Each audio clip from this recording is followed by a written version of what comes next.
Alrighty, welcome back everyone. We just talked about some of the upset alerts for this upcoming weekend. I think I got a good 6, but I have to imagine there's a couple that I just missed on this thing that are going to go crazy this upcoming weekend because that's the way college football works, that is for sure. But let's get into the top 10 teams this upcoming weekend and what do we need to see from them? What is the thing that they haven't had thus far that we very much need to see from them this upcoming weekend, or what have we seen thus far that we just want to see more of this upcoming weekend? And I think we'll start with the new number one team in the land, the Texas Longhorns, and this is really about a couple of things that pretty much every game for the next 2 weeks up to 3 weeks is really about. Stay healthy, get a win. That is what this is about for Texas for a number of different reasons, but obviously it sounds like Arch Manning is going to get the start, and that is kind of the crux of this more than anything else. This is a ULM team that respectfully, is downright bad. They're not going to be able to really compete in this game. Texas could probably run the ball 100 times and win this game by 50. The thing is, you want to make sure Arch Manning is ready to roll because Quinn Ewers is likely going to be healthy for that Mississippi State game. I feel confident that he's going to be fine and is going to be more than fine going forward. Thing is, you don't know that. You have to make sure that Arch Manning is as ready to roll when he gets on that field, and the next time he steps on the field could not be against UL Monroe or UTSA. It could be against Kentucky. It could be against Florida, and you have to deal with more stuff in those games. You got to make sure this kid is ready to go. So give him everything you can. Run this offense like the way you run it with Quinn Ewers, or run it the way you're going to run it with Arch Manning when he comes into the game, because there's a world where you might need him down the road, and you have to make sure that he is as ready to go as possible. And I think this is one of those things that you finally have the number one next to your name. First time since 2008 that Texas had that number one next to their name going into a game. Make sure you look like that. Make sure you don't have to make anyone question what you are as the number one team in the country. Make sure you just do what you've been doing the first couple of weeks, which is taking care of business, rolling through people, and keeping it moving. So that's the ultimate goal here. Get Arch Manning ready. Make sure that he does as many great reps in this game as possible so that if down the road you need him again, he's ready to roll and you feel very confident in that. And then finally, just take care of all of this stuff, all of this energy that is being pumped in the program, all of the outside noise, all of the, Texas is back talk, all of the quarterback controversy talk. Put all of that to the side and take care of business on that field. That's the ultimate goal. Stay healthy, make sure that Quinn Ewers is back for that Mississippi State game, and then keep it rolling. That's the ultimate goal for this week for the Texas Longhorns. And then you do have Ohio State. They're playing Marshall this upcoming weekend, coming off a bye week. They do have Big Noon kickoff over there this weekend. I don't know how that happened, frankly, but they are going to be in Columbus this upcoming weekend, and I think this is a really interesting game for a number of reasons. Not necessarily because Ohio State is at any danger to lose it by any means, but I do think this is one of those that after this one, Ohio State heads up to East Lansing. They host the Hawkeyes before they head to Eugene for a big-time game against Oregon. This is a spot where you have to make sure everything is in a row. Make sure that all of the offense things are running very smoothly. I understand Michigan State isn't the scariest team in the world, and I wouldn't necessarily give them a great shot against Ohio State. Doesn't change that things get a lot more serious next week, and you're going to have to take up your level of play next week quite a bit. So it's kind of like that stepping off point for the season. It's kind of like that get ready spot, that gear up spot in terms of make sure that all of your guys are rolling, make sure that Will Howard feels as comfortable as you possibly can going into that Michigan State game, and then start your run. And then start the, what we talked about all offseason with Ohio State, the national title run that is going to start, well, it already started, but is really going to start next week. And this is about staying healthy, making sure everyone's ready to roll, and your team is in as good of a place going into that Big Ten schedule.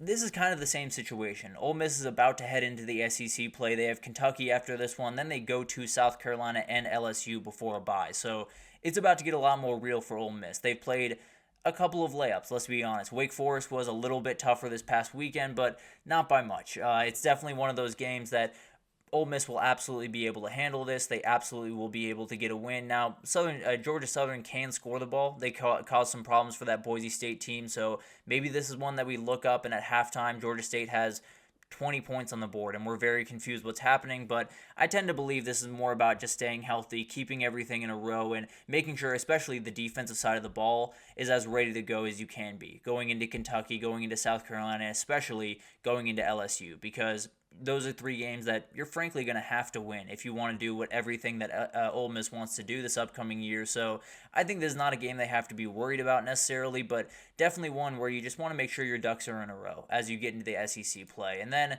this is the one, right? We'll break it down tomorrow, I absolutely promise, and I'm fighting myself on the result in this one, but Tennessee does head down to Oklahoma to play a big-time game, one of the only ranked games on Saturday. Yeah, there are a couple of ranked games, but a very, very fun game nonetheless. Maybe the marquee game of the weekend. I would probably have it that way.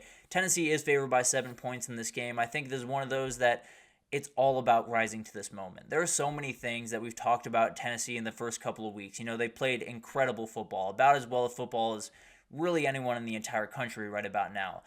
Things are about to get a lot more serious, and things are about to get a lot different for Nico Iamaleava. He has not played a true road game yet, and that's a very, very important first step for a player. It's not an easy thing to do. It's something that a lot of elite quarterbacks that we have now, like Quinn Ewers, like Carson Beck, like all of these guys, have really struggled with in the past. We saw Carson Beck at Auburn last year. It was not clean for a vast majority of that game.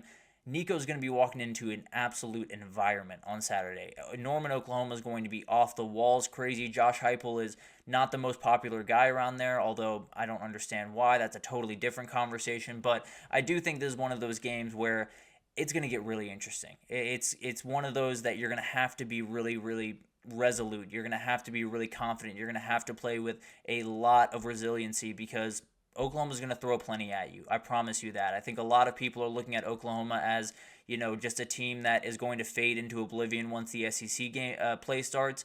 This defense is good enough to play with absolutely anyone in the country. I understand Tennessee's offense is downright terrifying. I totally agree with you on that, but it's one of those that they can definitely cause problems. If Oklahoma can get their defense rolling the way that they have been the first couple of weeks, then maybe this one's a little bit closer. So more than anything else, it's about just handling all of this stuff. Tennessee is going into this game with as much energy, as much hype as they've had really since that 2021 season when they were rolling into that Georgia game as the number one team in the country.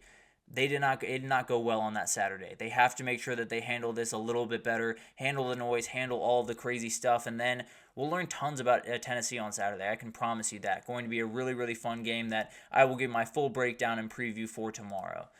Then we have Missouri, and we talked about this one already, but it's really interesting to me for a number of reasons because I think it's just one of those games where Missouri's obviously going to have to pay a lot of discipline, have to make sure that everything is fully everyone's doing their job the way that they need to do it, because if they're not, Diego Pavia is going to run all over you. And especially if not, there's going to be a lot of SEC teams that you play down the road that are watching this game saying, okay, we can exploit them that way, we can exploit them that way, and you have to make sure you don't give them really anything going forward. So I think it's one of those things that you have to make sure you don't tip your cards. You have to make sure you don't give any other teams coming forward a reason or anything to exploit. And that's not an easy thing to do by any means, but Missouri's going to have to make sure that they do it on Saturday because there are a ton of teams coming up that are going to be able to cause more problems than Vandy. So take care of business, do exactly what you need to do, but also make sure that you don't give anything away. Make sure you don't show any too big holes, any holes that are just like